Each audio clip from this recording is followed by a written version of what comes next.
So ayun na nga, nagyaya si Cupcake na magpunta sa Mammoth Cave here in Kentucky. Nagbiyahe kami ng almost 2 hours from Newburgh. Interesting facts about Mammoth Cave nga pala. It has the longest cave system in the world. Kaya rin, sinadya talaga naming pumunta dito. Noong nagyaya si Cupcake na mag-caving, super excited talaga ako dahil sa Philippines, mahilig ako mag-caving. And this time, kasama na ang kids. Medyo maaga kaming dumating, kaya nag-ikot-ikot muna kami dito sa museum. Para na rin makapag-warm up ang kids at makita nila kung ano bang adventure ang naghihintay sa kanila.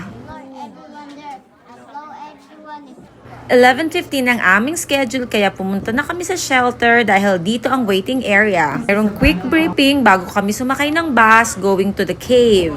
Another briefing bago pumasok sa cave. Huwag ka magwo-worry kasi well-assisted talaga ng guide. At first, medyo worried ako kasi medyo hesitant si Sia na pumasok sa loob. Minsan kasi may sensory siya sa masisikip at madilim na lugar. But thank God, pumasok din siya with no drama. To be honest, medyo scary at first kasi hawak ko yung dalawang kids, si Bea and si Sia. The area na makipot and very steep ng hagdan. Roughly around 300 to 500 steps going down until you reach the midpoint and rest area.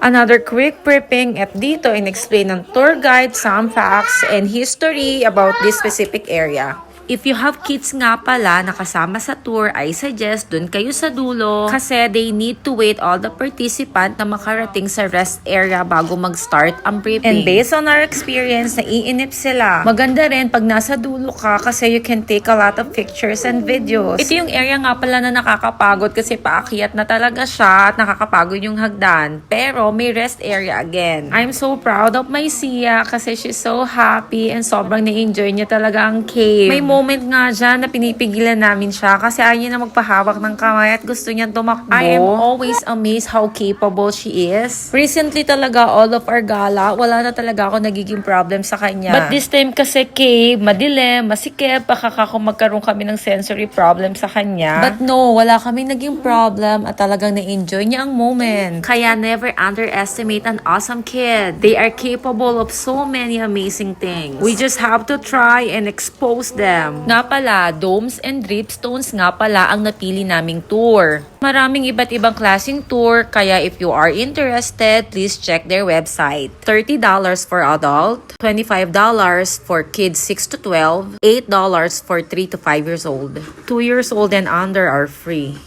The name of the tour itself, nakita namin ang cathedral-like domes formed by water erosion and delicate dripstones formation like stalactites and stalagmites. And even the flow stone that forms on the walls ay sobrang gaganda talaga. At that moment, super saya ni Sia, tuwang-tuwa siya sa formation. Good thing yung stalagmite and stalagmite dito hinarangan nila para hindi mahawakan lalo na ng kids na mahirap sawayin. Kasi the acid in our skin can damage the formation, diba? At this point, malapit na rin kami sa finish line. Ang ganda dyan, ang taas. Tapos may water sa baba. And look how beautiful it is.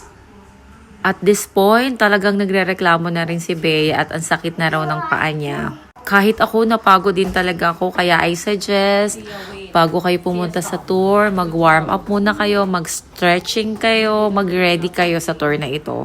Pero ang aking Sia, talaga namang super taas ng energy at talagang parang hindi siya napagod. Yes! Yay! We're done! Oh. What's this?